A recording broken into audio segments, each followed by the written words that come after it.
বিপুল ভোটে বিজয়ী হয়ে সরকার গঠন করেছে বিএনপি। এককভাবে ২০৯টি আসন পাওয়ায় সংরক্ষিত নারী আসন নিয়ে দলটির ভেতরে বাইরে এখন ব্যাপক আলোচনা চলছে। সংবিধান অনুযায়ী ৫০টি সংরক্ষিত নারী আসন সাধারণ আসনে জয়ী সদস্য সংখ্যার অনুপাতে বণ্টন করা হয়। সেই হিসাবে বিএনপি এবার ৩০ থেকে ৩৫টি সংরক্ষিত নারী আসন পেতে পারে। ফলে কারা এ আসনগুলোতে মনোনয়ন পাবেন তা নিয়ে রাজনৈতিক অঙ্গনে কৌতূহল তুঙ্গে। এবারের নির্বাচনে মোট প্রার্থীর মধ্যে নারী ছিলেন মাত্র ৮১ জন। এদের মধ্যে সরাসরি ভোটে বিজয়ী হয়েছেন ৭ জন নারী প্রার্থী, যার সংখ্যায় কম হলেও অংশগ্রহণের তুলনায় ইতিবাচক হিসেবে দেখা হচ্ছে। বিজয়ীদের সবাই বিএনপি সমর্থিত রাজনীতির সঙ্গে যুক্ত, তবে তাদের মধ্যে একজন দল থেকে বহিষ্কৃত হয়ে স্বতন্ত্র প্রার্থী হিসেবে নির্বাচন করে জয়ী হয়েছেন। তিনি ব্রাহ্মণবাড়িয়া ২ আসনের রুমিন ফারহানা। বিদ্রোহী প্রার্থী হিসেবেও তার বিজয় দলীয় রাজনীতিতে নতুন বার্তা দিয়েছে।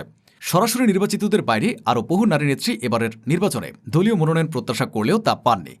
তাদের একটি বড় অংশ এখন সংরক্ষিত নারী আসনের দিকে তাকিয়ে আছেন।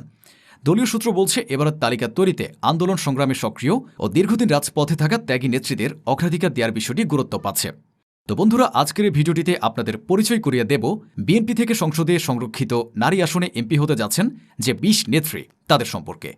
তাছাড়া আরও থাকছে তাদের সংক্ষিপ্ত জীবনী ও দলের জন্য গত ১৭ বছরে রাজনৈতিক প্রতিকূলতা, মামলা ও নির্যাতনের শিকার হওয়ার বিস্তারিত কাহিনী। তো চলুন দেখে নেই এমপি হওয়ার দৌড়ে কে এগিয়ে। তবে বন্ধুরা, ভিডিওটি শুরু করার পূর্বে অনুরোধ রইল, ভিডিওটিতে একটি লাইক দিয়ে শুরু থেকে শেষ পর্যন্ত দেখুন। সৈয়দা আসিফা আশরাফি পাপিয়া সংরক্ষিত নারী আসনে বিএনপি থেকে এমপি হতে যাচ্ছেন বিএনপির অন্যতম তুখোর জনপ্রিয় নেত্রী পাপিয়া। আইন পেশা থেকে রাজনীতিতে আসা এই নেত্রী দীর্ঘদিন ধরে বাংলাদেশ জাতীয়তাবাদী দলের রাজনীতির সঙ্গে যুক্ত। তিনি এর আগেও সংরক্ষিত নারী আসন থেকে জাতীয় সংসদের সদস্য হিসেবে দায়িত্ব পালন করেছেন এবং ২০০৯ থেকে ২০১৪ সাল পর্যন্ত সংসদে প্রতিনিধিত্ব করেছেন। রাজনৈতিক অঙ্গনে তিনি একজন স্পষ্টভাষী নেত্রী হিসেবে পরিচিত।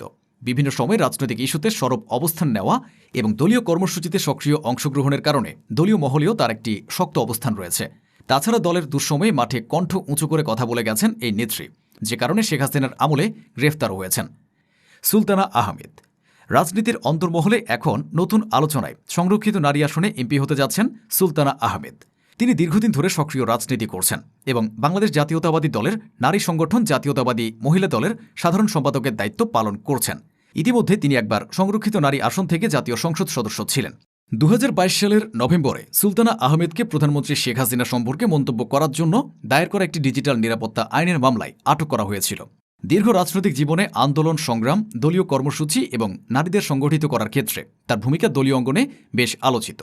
বিশেষ করে গত কয়েক বছরে রাজনৈতিক নানা চাপ প্রতিবন্ধকতার মধ্যেও তিনি সক্রিয় ছিলেন বলে দলীয় নেতাকর্মীদের মধ্যে তার গ্রহণযোগ্যতা রয়েছে।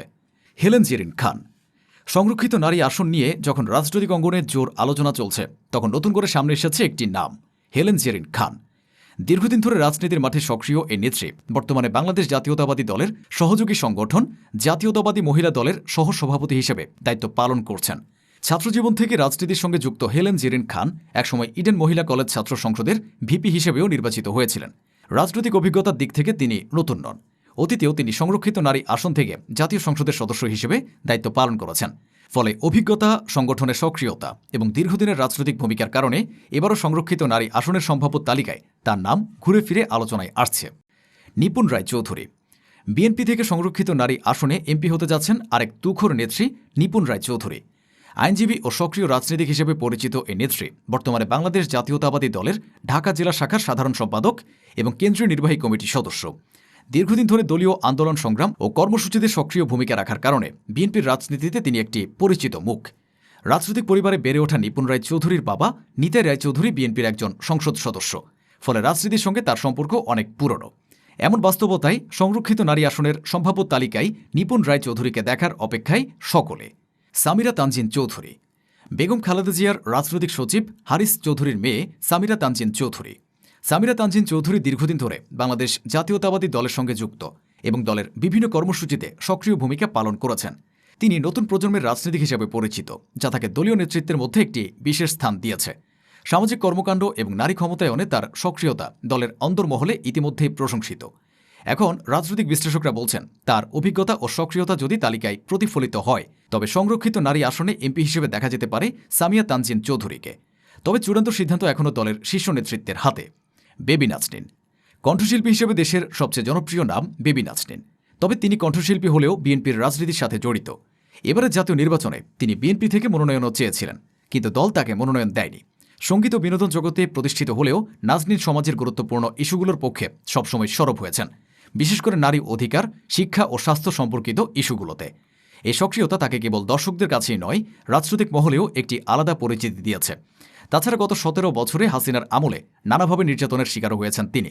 তবুও বিএনপি দলের হয়ে কথা বলে গেছেন, যে কারণে বিএনপির সংরক্ষিত আসনের যোগ্য দাবিদার বেবি নাজনীন। কনক চাপা বাংলাদেশের আরেক জনপ্রিয় কণ্ঠশিল্পী ও জাতীয়তাবাদী দল বিএনপির অন্যতম নেত্রী কনক চাপা 2018 সালের নির্বাচনে জাতীয়তাবাদী দলের ধানের শীষ প্রতীকে নির্বাচনও করেছিলেন কনক চাপা, তবে জয়লাভ করতে পারেনি। এবারের জাতীয় নির্বাচনে তিনি সিরাজগঞ্জ 1 কাজীপুর আসনে মনোনয়ন চাইলেও দল তাকে মনোনয়ন দেয়নি। তবে সংরক্ষিত আসনে তিনি এবার সংসদে যেতে পারেন বলে জানা গেছে। বিলকিস আক্তার জাহান শিরিন বিএনপির অন্যতম নেত্রী বরিশাল জেলার রাজনীতিবিদ ও আইনজীবী বিলকিস আক্তার। এর আগে তিনি সংরক্ষিত মহিলা আসনের এমপিও ছিলেন, যে কারণে তার পূর্ব অভিজ্ঞতায় সংরক্ষিত আসনে এমপি হবার দৌড়ে সবার চেয়ে এগিয়ে।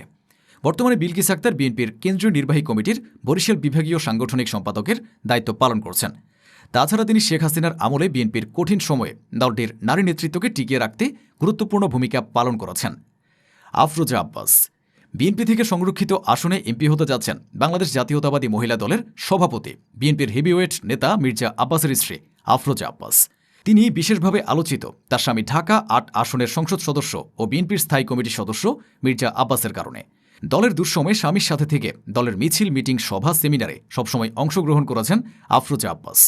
এজন্য তিনি বেশ কয়েকবার গ্রেফতারও হয়েছিলেন, তবুও দলের দায়িত্ব নিষ্ঠার সাথে পালন করে গেছেন। এবারের সংসদ নির্বাচনে মনোনয়নও চেয়েছিলেন আফরোজা আব্বাস, কিন্তু দল তাকে মনোনয়ন দেয়নি। তবে আশা করা যায় তার প্রতিদান স্বরূপ সরাসরি বিনা ভোটে সংরক্ষিত মহিলা আসনে এমপি হবেন তিনি। সেলিমা রহমান বিএনপি সংরক্ষিত আসনে এমপি হওয়ার দৌড়ে সবার উপরে রয়েছেন জাতীয়তাবাদী দল বিএনপির জাতীয় স্থায়ী কমিটির অন্যতম সদস্য সেলিমা রহমান। এর আগে তিনি 2001 থেকে 2006 সাল পর্যন্ত বাংলাদেশ সরকারের সংস্কৃতি বিষয়ক মন্ত্রণালয়ের প্রতিমন্ত্রীর দায়িত্ব পালন করেছেন। বর্তমানে সেলিমা রহমান বিএনপির যুগ্ম মহাসচিব ও ভাইস চেয়ারম্যান হিসেবে দায়িত্ব পালন করছেন। রাজনৈতিক জীবনে তিনি বেশ কয়েকবার গ্রেফতার ও নির্যাতনের শিকার হয়েছিলেন, তবুও বিএনপি দলের জন্য মাঠে থেকে কাজ করে গেছেন, যে কারণেই তারই মর্যাদাস্বরূপ বিএনপিও তাকে সম্মানিত করতে প্রস্তুত। তাছাড়া আরও আলোচনায় আছেন জাতীয়তাবাদী মহিলা দলের সহসভাপতি নাজমুন নাহার বেবি, ছাত্রদল ও তরুণ রাজনীতি থেকে উঠে আসা কেন্দ্রীয় নির্বাহী কমিটির সদস্য আরিফা সুলতানা রুমাও মনোনয়নের দৌড়ে এগিয়ে রয়েছেন। তাছাড়া সিলেটের সাবেক এমপি পরিবারের সদস্য সৈয়দা আদিবা হোসেনের নামও আলোচনায় আছে। এছাড়া সাবেক এমপি ও মিডিয়া সেলের সদস্য শাম্মী আক্তার, সাবেক এমপি নীলুফার চৌধুরী মনি, রাশেদা বেগম হীরা, রেহানা আক্তার বানুও বিবেচনায় রয়েছেন। রাজনৈতিক পরিবার থেকে অপর্ণা রায়ের নামও আলোচনায় রয়েছে। তাছাড়া কণ্ঠশিল্পী রিজিয়া পারভিনও সংরক্ষিত আসনে এমপি হওয়ার দৌড়ে এগিয়ে রয়েছেন। সংরক্ষিত নারী আসন বণ্টনের প্রক্রিয়াটি সম্পূর্ণ আনুপাতিক। 50টি সংরক্ষিত আসনকে 300টি সাধারণ আসনের ভিত্তিতে ভাগ করে ভাগফলাফল নির্ধারণ করা হয়। এরপর সেই ভাগফলকে সংশ্লিষ্ট দলের শপথ নেওয়া সংসদ সদস্য সংখ্যা দিয়ে গুণ করে প্রাপ্ত আসন নির্ধারণ করা হয়।